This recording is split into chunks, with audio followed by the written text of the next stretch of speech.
ಆಮ್ಲೆಟ್ನಲ್ಲಿ ಸ್ವಲ್ಪ ಅರಿಶಿನ ಪುಡಿನ ಹಾಕಿ ನೋಡಿ. ಇದರಿಂದ ನಾವು ಆಶ್ಚರ್ಯ ಪಡೋಷ್ಟು ಲಾಭಗಳು ಸಿಗುತ್ತೆ. ಅದು ಯಾವುದು ಅನ್ನೋದು ಇವತ್ತಿನ ವಿಡಿಯೋದಲ್ಲಿ ನೋಡೋಣ. ಇದ್ರ ಜೊತೆಗೆ ಇನ್ನೂ ಕೆಲವು ಯೂಸ್ ಆಗುವಂಥ ಹೊಸ ಹೊಸ ಟಿಪ್ಸ್ ಕೂಡ ನೋಡೋಣ. ಖಂಡಿತವಾಗ್ಲೂ ಎಲ್ಲ ಟಿಪ್ಸಿಂದನೂ ನಮ್ಮ ಟೈಮ್ ಜೊತೆಗೆ ಮನಿ ಕೂಡ ಸೇವ್ ಆಗುತ್ತೆ.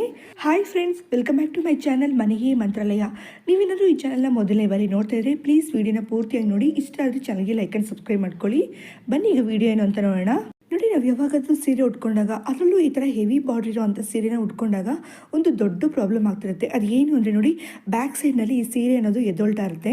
ಈ ರೀತಿ ಎದ್ದೊಳ್ದಿರೋದಕ್ಕೋಸ್ಕರ ಒಂದು ಸಿಂಪಲ್ ಆಗಿರುವಂಥ ಟಿಪ್ಸ್ನ ಯೂಸ್ ಮಾಡ್ಕೊಳ್ಳೋಣ. ಇದಕ್ಕಾಗಿ ನಾವು ಟೈಲರಿಂಗ್ ಮಿಷನ್ನ ಯೂಸ್ ಮಾಡಬೇಕಾಗಿಲ್ಲ ಅಥವಾ ಸೂಜಿ ದಾರನ ಬಳಸ್ಕೊಂಡು ಸ್ಟಿಚ್ ಹಾಕಬೇಕಾಗಿಲ್ಲ. ತುಂಬಾ ಈಸಿಯಾಗಿ ಕೆಲವೇ ಸೆಕೆಂಡಲ್ಲಿ ನಾವು ಈ ಪ್ರಾಬ್ಲಮ್ನ ಸರಿ ಮಾಡ್ಕೋಬೋದು. ಇದಕ್ಕಾಗಿ ನಾನು ಡಬಲ್ ಸೈಡ್ ಗಮ್ ಟೇಪ್ನ ತೊಗೊಂಡಿದ್ದೀನಿ. ನೋಡಿ, ನಾವು ತೊಗೊಂಡಿರೋ ಅಂಥ ಡಬಲ್ ಸೈಡ್ ಗಮ್ ಟೇಪ್ನ ಇಷ್ಟುದ್ದಕ್ಕೆ ಅಂದರೆ ಒಂದು 3 ಇಂದ 4 ಇಂಚಿಗೆ ಕಟ್ ಮಾಡಿ ತಗೊಂಡಿದ್ದೀನಿ. ಇದನ್ನ ಬ್ಯಾಕ್ ಸೈಡ್ ಬರುವಂತ ಲಂಗದ ಕೆಳಗಡೆ ಈ ಜಾಗದಲ್ಲಿ ನಾವು ಇದನ್ನ ಸ್ಟಿಕ್ ಮಾಡ್ಕೊಳ್ಳೋಣ. ಇಲ್ಲಿ ನಾನು ಕೆಳಗಡೆ ಸೆಂಟರ್ ಬರೋ ತರ ನಾನು ಒಂದೊಂದು ಸ್ಟಿಕ್ ಮಾಡ್ಕೊಂಡಿದ್ದೀನಿ. ಅಕಸ್ಮಾತ್ 2-3 ಬೇಕಾದ್ರೂ ಸ್ಟಿಕ್ ಮಾಡ್ಕೋಬಹುದು. ಈ ರೀತಿ ಸ್ಟಿಕ್ ಮಾಡ್ಕೊಂಡಾದ್ಮೇಲೆ ಅದ್ರ ಮೇಲ್ಗಡೆ ಇರುವಂತ ಪೇಪರ್ನ ತೆಗೆದ್ಬಿಟ್ಟು ಇವಾಗ ನಾವು ಇಲ್ಲಿ ಸೀರೆನ ಸ್ಟಿಕ್ ಮಾಡ್ಕೋಬೇಕಾಗುತ್ತೆ. ನೋಡಿ, ನಾನು ಸ್ಟಿಕ್ ಮಾಡ್ಕೊಂಡು ತೋರಿಸ್ತಾ ಇದೀನಿ ಎಷ್ಟು ಚೆನ್ನಾಗಿ ಸೀರೆ ಲಂಗಕ್ಕೆ ಫಿಕ್ಸ್ ಆಗಿದೆ ಅಂತ. ಈ ತರ ನಾವು ಸೀರೆನ ಉಟ್ಕೊಂಡಾದ್ಮೇಲೆ ಮಾಡ್ಕೋಬೇಕಾಗುತ್ತೆ. ನಾವೇ ಮಾಡ್ಕೋಬಹುದು ಅಥವಾ ಇನ್ನೊಬ್ರು ಹೆಲ್ಪ್ ತಗೊಂಡ್ರು ಮಾಡ್ಕೋಬಹುದು. ಖಂಡಿತವಾಗ್ಲೂ ಈ ರೀತಿ ಮಾಡ್ಕೊಂಡು ಯೂಸ್ ಮಾಡೋದ್ರಿಂದ ನಾವು ಬೇಕಾದಾಗ ಅಥವಾ ಕುತ್ಕೊಂಡು ಎದ್ದೊಳ್ಬೇಕಾದಾಗ ಸೀರೆ ಅನ್ನೋದು ಎದ್ದೊಳೋದಿಲ್ಲ. ಖಂಡಿತವಾಗ್ಲೂ ಇದು ಯೂಸ್ ಆಗುವಂಥ ಟಿಪ್ಸು, ಟ್ರೈ ಮಾಡಿ ನೋಡಿ. ಇನ್ನು ಇದೇ ಥರನೇ ಬ್ಲೌಸ್ನಲ್ಲೂ ತೋರಿಸ್ತಾ ಇದ್ದೀನಿ ನೋಡಿ. ನಾವು ಸೀರೆನ ಹಾಕೊಂಡಿರ್ತೀವಲ್ವಾ, ಈ ಜಾಗದಲ್ಲಿ ಸೀರೆ ಅನ್ನೋದು ಲೂಸ್ ಆಗಿ ಬಂದ್ಬಿಡ್ತಾ ಇರುತ್ತೆ ಮುಂದಕ್ಕೆ. ಇದನ್ನ ಪದೇ ಪದೇ ನಾವು ಅಡ್ಜಸ್ಟ್ ಮಾಡ್ಕೊತಾ ಇರಬೇಕಾಗುತ್ತೆ. ಈ ರೀತಿ ಆಗದೆ ಇರೋದಕ್ಕೋಸ್ಕರ ಇಲ್ಲೂ ಸಹ ನಾವು ಡಬಲ್ ಸೈಡ್ ಗಮ್ ಟೇಪ್ನ ಸ್ಟಿಕ್ ಮಾಡ್ಕೊಳ್ಳೋಣ. ನೋಡಿ, ಡಬಲ್ ಸೈಡ್ ಗಮ್ ಟೇಪ್ನ 2 ಇಂಚು ಅಥವಾ 1 ಇಂಚು ಉದ್ದಕ್ಕೆ ಕಟ್ ಮಾಡಿ ತಗೊಂಡ್ರೆ ಸಾಕಾಗುತ್ತೆ. ಇದನ್ನ ಇವಾಗ ಬ್ಲೌಸ್ ಮೇಲ್ಗಡೆ ಈ ಜಾಗದಲ್ಲಿ ನಾನು ಸ್ಟಿಕ್ ಮಾಡ್ಕೊತಾ ಇದೀನಿ. ಅದ್ರ ಮೇಲ್ಗಡೆ ಸೀರೆನ ಸ್ಟಿಕ್ ಮಾಡೋದ್ರಿಂದ ಖಂಡಿತವಾಗ್ಲೂ ಸೀರೆ ಆ ಕಡೆ ಈ ಕಡೆ ಮೂವ್ ಆಗೋದಿಲ್ಲ. ಪದೇ ಪದೇ ಅಡ್ಜಸ್ಟ್ ಮಾಡಬೇಕು ಅನ್ನೋ ಕೆಲಸ ಕೂಡ ಇರೋದಿಲ್ಲ. ಸೀರೆ ಉಟ್ಕೊಳ್ಳೋರ್ಗಂತೂ ತುಂಬಾನೇ ಯೂಸ್ ಆಗುವಂತ ಟಿಪ್ಸ್ ಇದು. ಟಿಪ್ಸ್ ಇಷ್ಟ ಆಯ್ತು ಅಂದ್ರೆ ಪ್ಲೀಸ್ ವಿಡಿಯೋಗೆ ಒಂದು ಲೈಕ್ ಕೊಟ್ಟು ನೀವು ಸಹ ಟ್ರೈ ಮಾಡಿ ನೋಡಿ. ಚಳಿಗಾಲ ಬಂತು ಅಂದ್ರೆ ಈ ತರ ಕ್ಯಾಪ್ನ ಹಾಗೂ ಸ್ವೆಟರ್ನೆಲ್ಲ ನಾವು ಯೂಸ್ ಮಾಡ್ತಿರ್ತೀವಲ್ವಾ, ಅದರಲ್ಲೂ ಹೆಚ್ಚಾಗಿ ಮಕ್ಕಳಂತೂ ಯಾವಾಗ್ಲೂ ಇದನ್ನ ಹಾಕೊಂಡಿರ್ತಾರಲ್ವಾ. ಇದರಿಂದ ಈ ಕ್ಯಾಪ್ ಒಳಗಡೆ ಬೆವರ್ ಸ್ಮೆಲ್ ಅನ್ನೋದು ಜಾಸ್ತಿ ಬರ್ತಾ ಇರುತ್ತೆ. ಅಷ್ಟೇ ಅಲ್ಲದೆ ತಲೆಯಲ್ಲಿ ಎಣ್ಣೆ ಇಟ್ಕೊಂಡು ಇದನ್ನ ಹಾಕೊಂಡಿರೋದ್ರಿಂದ ಅಂಟಂಟಾಗಿ ಜಿಡ್ಡು ಕೂಡ ಇರುತ್ತೆ. ಈ ರೀತಿ ಇರುವಂತ ಕ್ಯಾಪ್ನ ನಾವು ಡೈಲಿ ವಾಶ್ ಮಾಡೋದಕ್ಕಾಗೋದಿಲ್ಲ ಅಲ್ವಾ. ಅವಾಗ ನೋಡಿ, ಇದನ್ನ ವಾಶ್ ಮಾಡೋದಕ್ಕೆ ಬದಲಾಗಿ ಪೌಡರ್ನ ಯೂಸ್ ಮಾಡ್ಕೊಳ್ಳೋಣ. ಮನೇಲಿ ಇರುವಂತ ಫೇಸ್ ಯೂಸ್ ಮಾಡುವಂತ ಪೌಡರ್ ಯಾವುದೇ ಇರ್ಬೋದು, ಅದನ್ನ ಇದಕ್ಕೋಸ್ಕರ ನಾವು ಬಳಸ್ಕೊಳ್ಳೋಣ. ನೋಡಿ, ಪೌಡರ್ನ ನಾನು 2 ಕ್ಯಾಪ್ನಲ್ಲೂ ಈ ರೀತಿ ಹಾಕೋತಾ ಇದೀನಿ. ಈ ರೀತಿ ನಾವು ಮುಂದ್ಗಡೆ ಹಾಗೂ ಹಿಂದ್ಗಡೆ 2 ಕಡೆನೂ ಹಾಕೋಬೇಕಾಗುತ್ತೆ. ಈ ರೀತಿ ಹಾಕೊಂಡಾದ್ಮೇಲೆ ಕೈಯಿಂದನೇ ನೋಡಿ ಲೈಟ್ ಆಗಿ ಈ ರೀತಿ ಉಜ್ಕೊಳ್ತಾ ಇರಬೇಕು. ನೋಡಿ, ಈ ತರ ಮಾಡ್ಕೊಂಡಾಗ ಇದರಲ್ಲಿರುವಂತ ಬೆವರ್ ಸ್ಮೆಲ್ ಜೊತೆಗೆ ಅಂಟಿನ ಜಿಡ್ಡೆಲ್ಲ ಹೊಟ್ಟೋಗುತ್ತೆ. ಅಷ್ಟೇ ಅಲ್ಲದೆ ಇದರಲ್ಲಿ ಘಮ ಘಮ ಅಂತ ಒಳ್ಳೆ ಸ್ಮೆಲ್ ಬರ್ತಿರುತ್ತೆ. ಕೊನೆಯದಾಗಿ ಇದರಲ್ಲಿರುವಂತ ಎಕ್ಸ್ಟ್ರಾ ಪೌಡರ್ನೆಲ್ಲ ತಟ್ಟಿ ಯೂಸ್ ಮಾಡ್ಕೊಂಡ್ರೆ ಸಾಕು. ಈ ತರ ನಾವು ಪ್ರತಿದಿನ ಯೂಸ್ ಮಾಡ್ಕೊಂಡು ವಾರಕ್ಕೊಂದ್ಸಲ ಬಿಸಿಲಿದ್ದಾಗ ಮಿಷನ್ ಇಂದನೋ ಅಥವಾ ಕೈಯಿಂದನೋ ಒಗೆದ್ರೆ ಸರಿ ಹೋಗುತ್ತೆ. ಈ ಟಿಪ್ಸ್ ಇಷ್ಟ ಆಯ್ತು ಅಂದ್ರೆ ನೀವು ಸಹ ಫಾಲೋ ಮಾಡ್ಕೊಳ್ಳಿ. ನಾವು ವಾಷಿಂಗ್ ಮಿಷಿನಲ್ಲಿ ಬೆಡ್ಶೀಟ್ಗಳನ್ನ ಹಾಗೆ ಬೆಡ್ ಕವರ್ಗಳನ್ನ ಒಗಿಬೇಕಾದಾಗ ಇದಕ್ಕೆ ಯೂಸ್ ಮಾಡುವಂಥ ಸೋಪ್ ಲಿಕ್ವಿಡ್ ಅಥವಾ ಸೋಪ್ ಪೌಡರ್ ಅಷ್ಟೇ ಹಾಕಿದ್ರೆ ಸಾಲದು. ಇದ್ರ ಜೊತೆಗೆ ಇನ್ನೊಂದು ವಸ್ತು ಕೂಡ ಹಾಕಬೇಕಾಗುತ್ತೆ. ಅದೇನು ಅಂತ ನೋಡೋಣ. ನಾವು ಪ್ರತಿದಿನ ಯೂಸ್ ಮಾಡುವಂಥ ಬೆಡ್ಶೀಟ್ನ ಡೈಲಿ ಒಕ್ಕೊಳ್ಳೋದಕ್ಕಾಗೋದಿಲ್ಲ. ಆದರೆ ಇದನ್ನು ನಾವು ವಾರಕ್ಕೊಂದ್ಸಲನೋ ಅಥವಾ 2 ವಾರಕ್ಕೊಂದ್ಸಲ ಕ್ಲೀನ್ ಮಾಡ್ಕೊತಾ ಇರ್ತೀವಿ. ಈ ರೀತಿ ಕ್ಲೀನ್ ಮಾಡ್ಕೊಂಡಾಗ ಅಲ್ಲಿ ತುಂಬಾ ಜಾಸ್ತಿ ಕೊಳೆ ಇರೋದ್ರಿಂದ ನಾವು ಇದಕ್ಕೋಸ್ಕರ ಯೂಸ್ ಮಾಡುವಂಥ ಸೋಪ್ ಪೌಡರ್ ಅಥವಾ ಸೋಪ್ ಲಿಕ್ವಿಡ್ ಜೊತೆಗೆ 1 ಸ್ಪೂನ್ ಅಷ್ಟು ಬೇಕಿಂಗ್ ಸೋಡಾನ ಹಾಕ್ತಾ ಇದೀನಿ. ಇದನ್ನ ಯೂಸ್ ಮಾಡೋದ್ರಿಂದ ಖಂಡಿತವಾಗ್ಲೂ ಇದರಲ್ಲಿ ಇರೋವಂಥ ಕೊಳೆ ಎಲ್ಲಾನು ಈಸಿಯಾಗಿ ಹೋಗೋ ಹಾಗೆ ಮಾಡುತ್ತೆ. ಅದು ಕೂಡ ಒಂದೇ ವಾಶಲ್ಲೇನೆ.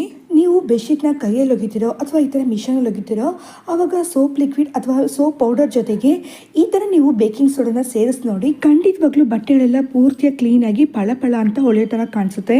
ಇನ್ನು ಬಟ್ಟೆನಲ್ಲಿ ಫ್ಯಾಬ್ರಿಕ್ ಕಂಡೀಷನರ್ ಯೂಸ್ ಮಾಡ್ತೀವಲ್ವಾ, ಆ ಥರದ್ದು ನಮ್ಮ ಮನೇಲಿ ಇಲ್ಲ ಅಂದಾಗ ಅದಕ್ಕೆ ಬದಲಾಗಿ ನಾವು ಚಿಕ್ಕ ಪ್ಯಾಕೆಟ್ನಲ್ಲಿ ಬರೋ ಅಂಥ ಶಾಂಪೂನ ಇದಕ್ಕೋಸ್ಕರ ಯೂಸ್ ಮಾಡ್ಕೋಬಹುದು. ಇದರಿಂದ ಬಟ್ಟೆಗಳೆಲ್ಲ ತುಂಬಾ ಸಾಫ್ಟ್ ಆಗಿ ಘಮ ಘಮ ಅಂತ ವಾಸನೆಯಿಂದ ಇರುತ್ತೆ. ಖಂಡಿತವಾಗ್ಲೂ ಈ ಟಿಪ್ಸ್ ಕೂಡ ಟ್ರೈ ಮಾಡಿ ನೋಡಿ. ನೋಡಿ, ಕೆಲವರಿಗೆ ಚೋಪಿಂಗ್ ಬೋರ್ಡ್ ಯೂಸ್ ಮಾಡೋದಕ್ಕಿಂತ ಈ ಥರ ಕೈಯಲ್ಲೇ ಹಚ್ಕೊಂಡು ಅಭ್ಯಾಸ ಇರುತ್ತೆ.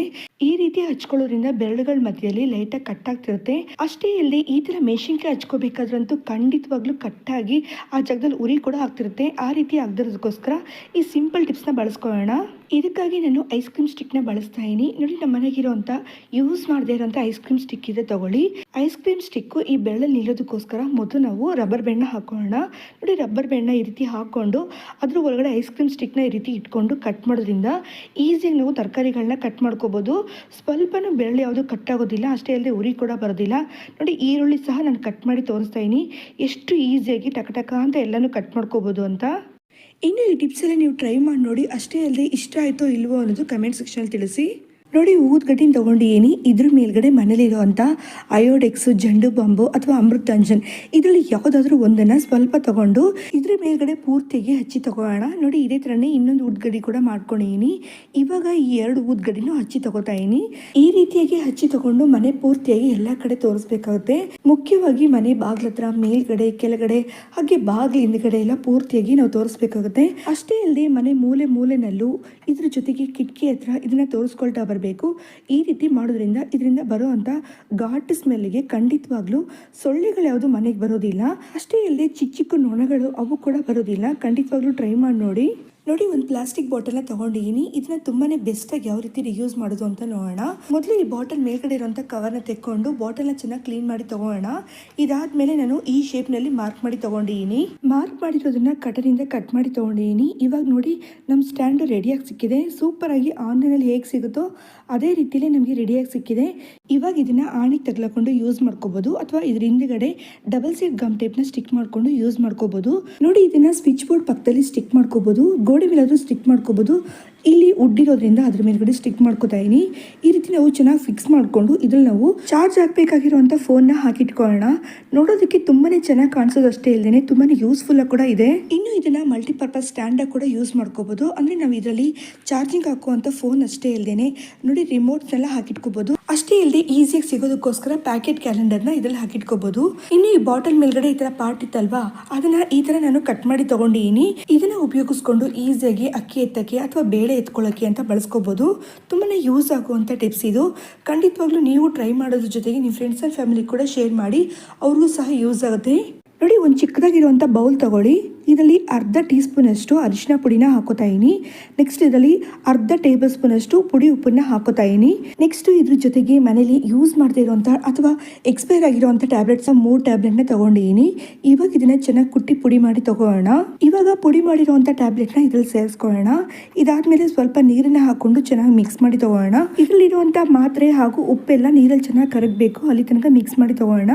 ಮಿಕ್ಸ್ ಮಾಡ್ಕೊಂಡಾದ್ಮೇಲೆ ಇದರಲ್ಲಿ ಸ್ವಲ್ಪ ನಾವು ಕಂಫರ್ಟ್ನ ಸೇರಿಸ್ಕೊಳ್ಳೋಣ. ನೋಡಿ ಕಂಫರ್ಟ್ನ ನಾನು ಸ್ವಲ್ಪ ಅಷ್ಟೇ ಹಾಕೊಂಡಿದ್ದೀನಿ. ಇವಾಗ ಈ ಥರ ರೆಡಿ ಮಾಡ್ಕೊಂಡಿರುವಂಥ ಈ ಸೊಲ್ಯೂಷನ್ನ ಹಾಗೆ ತಗೊಂಡೋಗಿ ನಾವು ಟಾಯ್ಲೆಟ್ನಲ್ಲಿ ಹಾಕೋಣ. ನೋಡಿ ನಾವು ಟಾಯ್ಲೆಟನ್ನು ಎಷ್ಟೇ ಕ್ಲೀನ್ ಮಾಡಿ ತೊಗೊಂಡ್ರು ಆ ಟಾಯ್ಲೆಟಲ್ಲಿ ಕೆಟ್ಟ ವಾಸನೆ ಅನ್ನೋದು ಬರ್ತಾ ಇರುತ್ತೆ. ನೀಚ್ ಸ್ಮೆಲ್ ಥರ ಬರ್ತಿರುತ್ತಲ್ವಾ, ಆ ರೀತಿ ಬರ್ದಿರೋದಕ್ಕೋಸ್ಕರ ಹಾಗೆ ಇನ್ನು ಕೆಲವು ಬ್ಯಾಕ್ಟೀರಿಯಾಸು ಹಾಗೆ ಉಳ್ಕೊಂಡಿರೋದ್ರಿಂದನೂ ಸಹ ಕೆಟ್ಟ ವಾಸನೆ ಅನ್ನೋದು ಬರ್ತಾ ಇರುತ್ತೆ. ಇದರಿಂದನೇ ಮುಖ್ಯವಾಗಿ ಅರಿಶಿನ ಪುಡಿನ ಸೇರಿಸಿ ಇದ್ರ ಜೊತೆಗೆ ಟ್ಯಾಬ್ಲೆಟು, ಪುಡಿ ಉಪ್ಪು ಹಾಗೆ ಕಂಫರ್ಟ್ ಇವೆಲ್ಲನೂ ಸೇರಿಸಿ ಮಾಡ್ಕೊಂಡಿರುವಂಥ ಈ ಸೊಲ್ಯೂಷನ್ ನಾವು ಟಾಯ್ಲೆಟ್ನಲ್ಲಿ ಹಾಕ್ಬಿಡ್ಬೇಕಾಗುತ್ತೆ. ಟಾಯ್ಲೆಟ್ನಲ್ಲಿ ಅಷ್ಟೇ ಇಲ್ಲದೇ ಬಾತ್ರೂಮ್ನಲ್ಲೂ ನಾವು ಇದನ್ನ ಹಾಕ್ಬಿಡ್ಬೇಕು. ಅಂದರೆ ನಾವು ರಾತ್ರಿ ಮಲಗೋದಕ್ಕೂ ಮುಂಚೆ ಇದನ್ನ ಹಾಕ್ಬಿಟ್ಟು ಬೆಳಗ್ಗೆ ಎದ್ದ ತಕ್ಷಣ ನಾವು ನೀರು ಹಾಕಿ ಕ್ಲೀನ್ ಮಾಡ್ಕೊಂಡ್ರೆ ಸಾಕಾಗುತ್ತೆ. ಜೊತೆಗೆ ಟಾಯ್ಲೆಟ್ ಅನ್ನು ಫ್ಲಶ್ ಮಾಡ್ಕೊಂಡಾಗ ಟಾಯ್ಲೆಟ್ ಚೆನ್ನಾಗಿ ಕ್ಲೀನ್ ಆಗೋದ್ರ ಜೊತೆಗೆ ಸ್ವಲ್ಪನೂ ಕೆಟ್ಟ ವಾಸನೆ ಅನ್ನೋದು ಬರೋದಿಲ್ಲ. ತುಂಬಾನೇ ಎಫೆಕ್ಟಿವ್ ಆಗಿ ಕೆಲಸ ಮಾಡುವಂಥ ಸೊಲ್ಯೂಷನ್ ಇದು. ನೀವು ಸಹ ಟ್ರೈ ಮಾಡಿ ನೋಡಿ. ಓಕೆ ಫ್ರೆಂಡ್ಸ್, ಇವತ್ತಿನ ಟಿಪ್ಸ್ ನಿಮಗೆ ಇಷ್ಟ ಇರುತ್ತೆ ಅನ್ಕೋತೀನಿ. ಇನ್ನೊಂದು ಇದೇ ಥರ ಯೂಸ್ಫುಲ್ ಆಗಿರೋ ವಿಡಿಯೋ ಮೀಟ್ ಮಾಡೋಣ. Take care.